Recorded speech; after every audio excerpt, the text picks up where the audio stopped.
አምላክ አለሽ? እንደው የፈጠረኝ ብለሽ የምታስቢው አምላክ አለሽ? ኢየሱስ ፈጣሪ ነው። ኢየሱስ ጌታ ነው። መንፈስ ቅዱስ ምሪት ካልሆነ በስተቀር መጽሐፍ ቅዱስ ኢየሱስ ፈጣሪ ነው። አብስ ፈጣሪ ነው። ቀጥይ። መንፈስ ቅዱስስ ፈጣሪ ነው። ሶስት ፈጣሪ ያላችሁ ማለት ነው። በአካል አዎ፣ በአካል እንዴት? በመለኮት አንድ። አይ እንዴት? አብራራልኝ። በአካል አንድ፣ በመለኮት ሶስት። አንድ ፈጣሪ አለ፣ ሶስት አካል አላችሁ። ሶስት አካል አንድ ፈጣሪ። እሺ፣ ኢየሱስ ሳይመጣ በፊት ዓለምን የሚጠብቃት ማን ነበር? ኢየሱስ በስጋ የተገለጠ አምላክ ነው እንጂ ሰውን ፈጣሪ ያደረግነው ሳይሆን ፈጣሪ በስጋ የተገለጠ ነው። ማርያምን የወለዳት ማን ነው? አባትና እናቷ። እሺ፣ ማርያም ፈጣሪን ታረግዛለች? በስጋ ተገልጧል ከሷ። እንዴ? እሺ፣ ማርያምን የወለዳት ኢየሱስ ነው እንዴ? አምላክ አለሽ? ግን እንደው የፈጠረኝ ብለሽ የምታስቢው አምላክ አለሽ? አይ የለኝም። አንድሮይድ ቨርዥን ነኝ። ቻይና ናት የሰራችኝ። እና አምላክ ላይ ኖረኝ ነው ግዴታ እናንተ የምታመልኩትን አምላክ ማምለክ አለብኝ አምላክ አለኝ ለማለት? እኔ የማመልከው አምላክ ኢየሱስ አምላኬ ያለውን አምላክ ነው። ያልተጮህለት፣ ብር የማይሰራበት፣ ብር ልትሰሩበት የማትችሉትን ህይወት የሆነው አምላክ ነው የማመልከው። ኬታ መጣሹ ካልሽኝ ደግሞ ይኸው መጽሐፍ አለሽ አለ ባይብል ክፈቹ ላነብልሽ። ቀሽም ዮሐንስ 17:3 አንብቡት። እውነተኛ አምላክ ብቻ የሆንክ አንተ የላከውንም ኢየሱስ ክርስቶስን ያውቁ ዘንድ ይህቺ የዘላለም ህይወት ናት። እውነተኛ የሆነውን አምላክ ነው ማመልከው። ልቀጥልልሽ። ማቴዎስ 27:46 በ9 ሰዓትም ኢየሱስ ኤሎሄ ኤሎሄ ላማ ሰበቅታኒ ብሎ በታላቅ ድምፅ ጮኸ። ይህም አምላኬ አምላኬ ስለምን ተውከኝ ማለት ነው። ኢየሱስ አምላክ ነው ብለሽ ስለቀረሽ እኮ ነው የኢየሱስን አምላክ ማየት ያልቻልሽው። እንቀጥል። ኤፌሶን 1:17 የክብር አባት የጌታችን የኢየሱስ ክርስቶስ አምላክ እርሱን በማወቅ የጥበብና የመገለጥ መንፈስ እንዲሰጣችሁ እለምናለሁ። ይህም የልባችሁ ዓይኖች ሲበሩ የመጠራቱ ተስፋ ምን እንደሆነ እንዲሆን በቅዱሳንም ዘንድ ያለውን የርስት ክብር ባለጠግነት ምን እንዲሆን ለምናምን ከሁሉ የሚበልጥ የኃይሉ ታላቅነት ምን እንዲሆን ታውቁ ዘንድ ነው። የኢየሱስ አምላክና አባት። ልቀጥልሽ? ኦኬ። ዮሐንስ 20:17 ይቺን ሁሌ ነው ማነባት፣ ወዳታለሁ፣ ታውቁታላችሁ።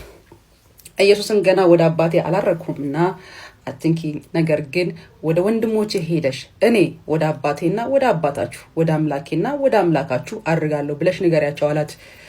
በቃ ማንን ታመልኪያለሽ? ኢየሱስ የሚያመልከውን የኢየሱስን አምላክ ግዴታ።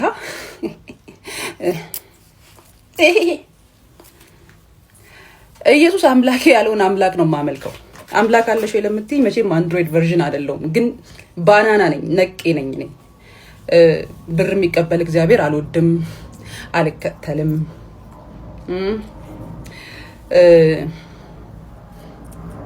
ብቻ ምኑ ቅጡ በጣም ብዙ። አሁን እኮ ነው ቸርች ብከፍት ኖሮ ማለት የራሴ የሆነ እግዚአብሔር አለኝ። መኝታ ቤት መጥቶ የሚያዋራኝ ልተኛ ስል የኔ ውድ ምናምን የሚለኝ እያየን እኮ ነው። እንደዚህ አይነት እግዚአብሔር እንዲኖረኝ አልፈልግም።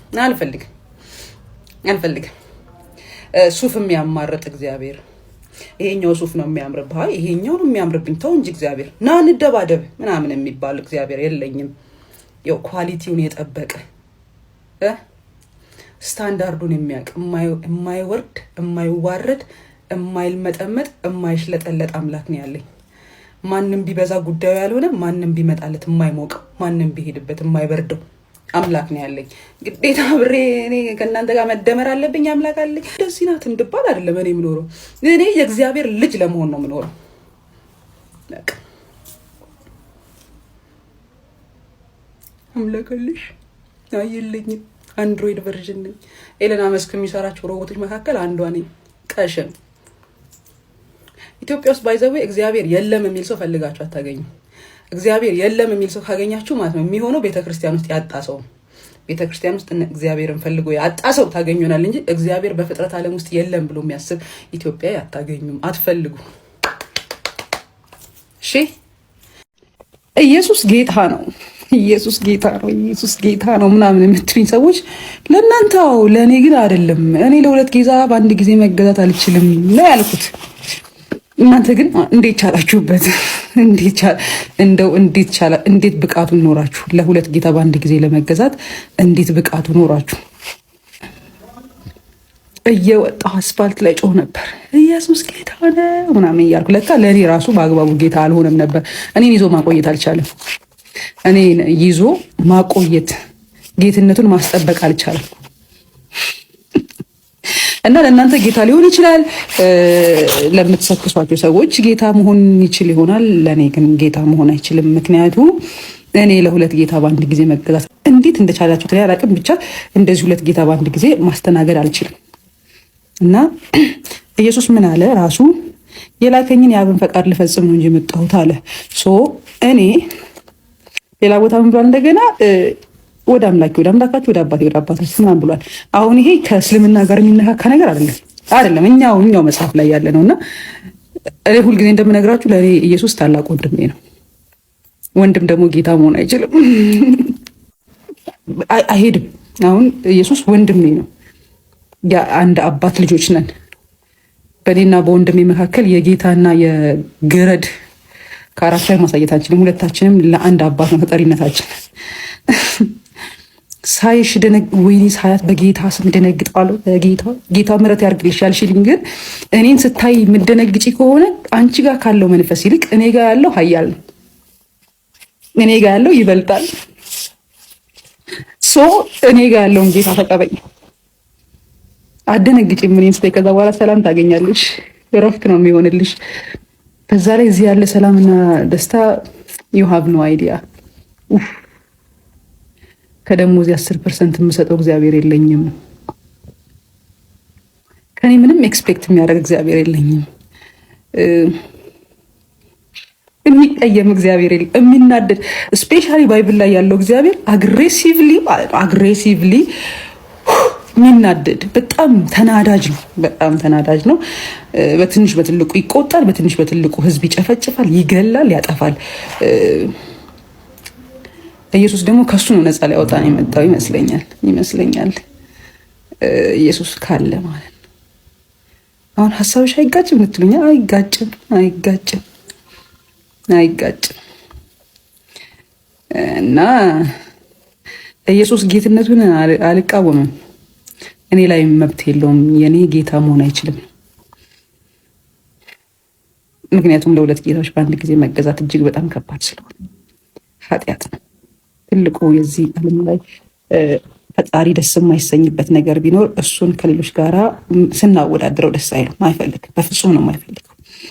እኔ ደግሞ ብቻውን ይበቃኛል ማለት ይበቃኛል። ምንም እሱም ማብዛት አያስፈልገኝም፣ ማባዛትም አያስፈልገኝም። ብቻውን በቂ ነው። ሃሌሉያ! ብቻውን በቂ ነው። አጋዥ አይፈልግ፣ የሆነ ሟች አይፈልግ፣ ሰቃይ አይፈልግ። መሞት አይችልም። ሲጀምር ፈጣሪ ሆኖ መሞት ሎጂካል አይደለም። ሰው ነው እንደሱ። ባለፈው በፍጹም ሰውነቱን የሞተው ካላችሁኝ፣ በፍጹም መንፈስ አምላክነቱ ነው ስጋውን ያስነሳው ካላችሁኝ፣ አብ የሚባል የለም የሚል ሀሳብ ደግሞ ጭሮብኝ ስሰቃይ ነበር። ኢየሱስ ራሱ በራሱ ተከረባብቶ በጣም የሚገርመው ግን ኤኒዌይስ ምን ለማለት ፈልጌ ነው፣ ኢየሱስ ጌታ ነው የምትሉ ለእናንተ እንጂ ለእኔ አይደለም። ይመጣል ለምትሉ አይ ዶንት ኬር፣ ጠብቁት። ሌሊት 5 ሰዓት ላይ ባስ እንደመጠበቅ ማለት ነው። ጅብ ይበላችኋል ሳይነጋ።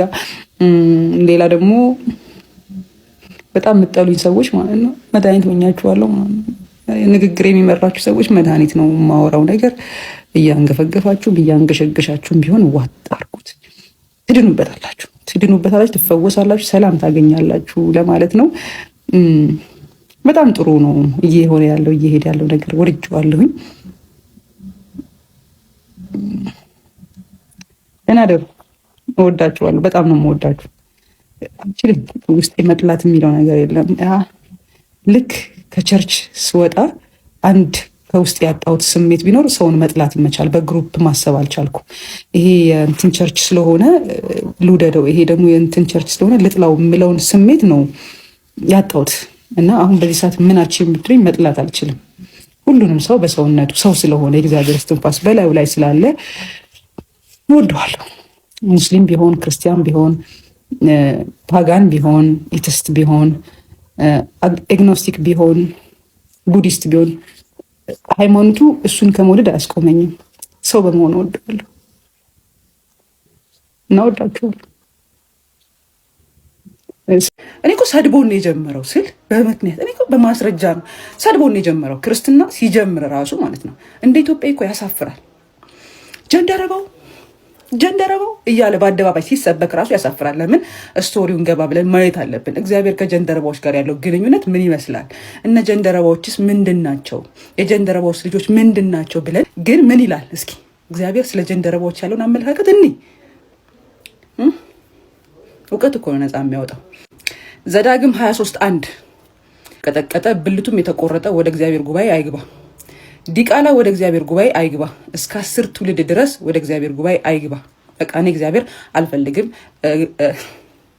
ምንሽሩ የተቆረጠበት የተቀጠቀጠበትም ልጆቹም ዲቃላዎቹም እንዳይገቡ አልፈልግም አለ። ኦኬ። ስለዚህ እግዚአብሔር ከእንደዚህ አይነት ሰዎች ጋር ግንኙነት የለውም። ስለዚህ እኛ ኢትዮጵያኖች የምንኮራበት አንድ ጀንደረባ የሚባል አለ። ስለ ክርስትና ሲነሳ ሃሌሉያ ኢትዮጵያዊ ጀንደረባ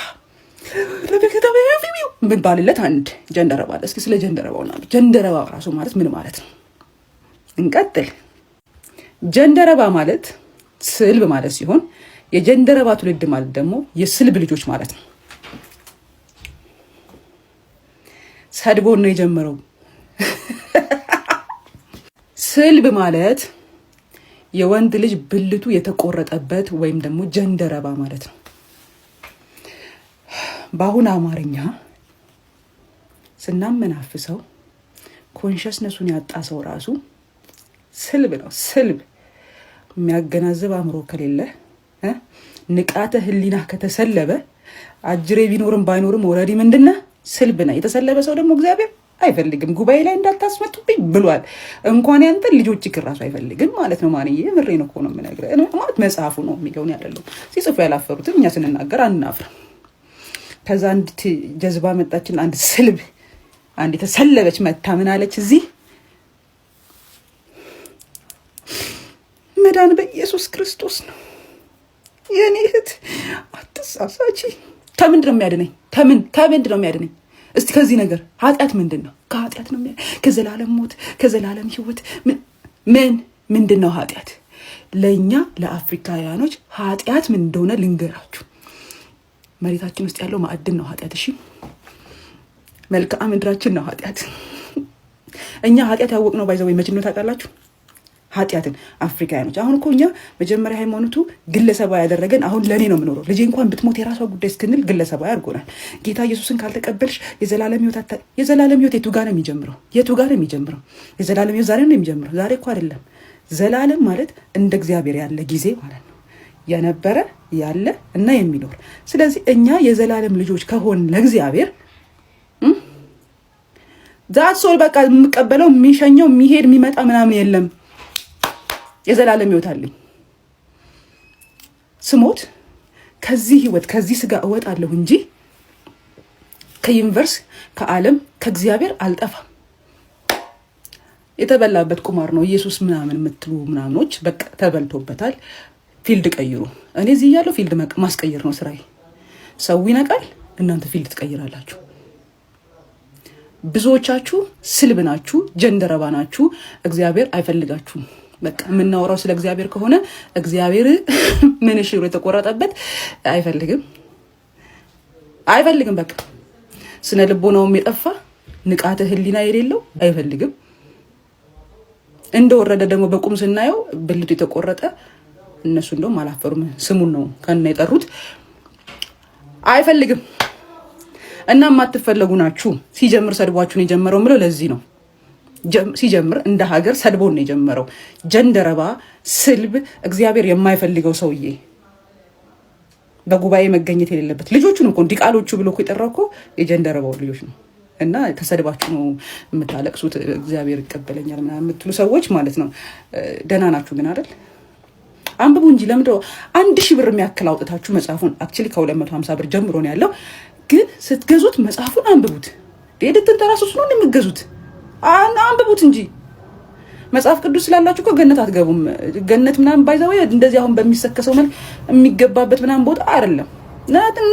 ኑሮ የሚባል ነገር አለ በህይወታችን ውስጥ ነው። እግዚአብሔር ኤቭሪ ዴይ ኤቭሪ ሞመንት ምናምን አብሮን አለ። ባንነናል። ወዳችኋለሁ። ውድድ ነው ማረጋችሁ። እውነት እኔ በጣም ነው የምወዳችሁ። በመንፈስ ቅዱስ ምሪት ካልሆነ በስተቀር መጽሐፍ ቅዱስን ልትረጂው አትችይም ያላችሁኝ ሰዎች ማለት ነው። በመንፈስ ቅዱስ ምሪት ካልሆነ በስተቀር መጽሐፍ ቅዱስን መረዳት ካልተቻለ 45000 ዲኖሚኔሽን ከየት መጣ? መንፈስ ቅዱስ ገለጠልን፣ መንፈስ ቅዱስ አበራልን፣ መንፈስ ቅዱስ አስረዳን ከሚሉ ሰዎች አሉ እንዴ?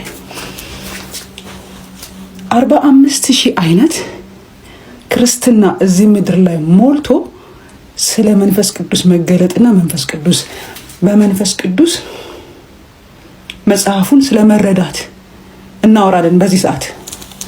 በመጀመሪያ ደረጃ ከአንድ መጽሐፍ ውስጥ 45000 አይነት ዲኖሚኔሽን ከወጣ ባይብል ሳይሆን ባቢሎን ነው። ባቢሎን በሚል ይተካልኝ። ኃጢአት ከሆነ ኃጢአቱ በኔ ይሁን። ሲቀጥል መንፈስ ቅዱስ በዚህ ልክ ስራ ፈት ነው እንደ ፊደል እኔን የሚያስቆጥረኝ? መንፈስ ቅዱስ ፊደል አስቆጣሪ የኒታ ነው። የኒታ እንኳን ፊደል ያስቆጠሩን ዛሬ ላይ እኛ ተውት፣ ነው ክፉ አልናገርም።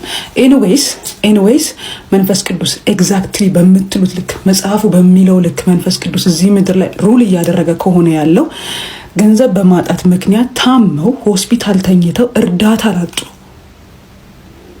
ህፃናት፣ አዋቂዎች አይደለም ህፃናት ፈውስ ሊሰጥ ይገባል። በየመድረኩ የማይገባ ቋንቋ እያስወራ ከሰዎች ኪስ ገንዘብ ማስወጫ የሆነ አይዲያ ካልሆነ በስተቀር የእውነት መንፈስ ቅዱስ ካለ እነኝን 45000 ዲኖሚኔሽኖች ወደ አንድ ይሰብስብ። ሁለተኛ፣ በረሃብ በጥማት በችግር የሚሰቃዩ ብዙ ለክርስትና ብለው ዋጋ የከፈሉ ሰዎች አሉ። ለነሱ መልስ ይስጥ። ሶስተኛና ዋነኛው እዚህ ዓለም ላይ ይሄ ሁሉ አይነት ክርስትና እያለ ወንድም ወንድሙን ይገላል፣ በብሔር እንጠፋፋለን፣ በሃይማኖት እንገዳደላለን፣ አንደኛው አባል ከሌላኛው አባል ጋር ይጣላል። መጽሐፉን ነው በመንፈስ ቅዱስ መረዳት ያለብን ወይስ የእግዚአብሔርን ሐሳብ የሚለውን ለይተን ብናውቅ መልካም ነው ብዬ አስባለሁ።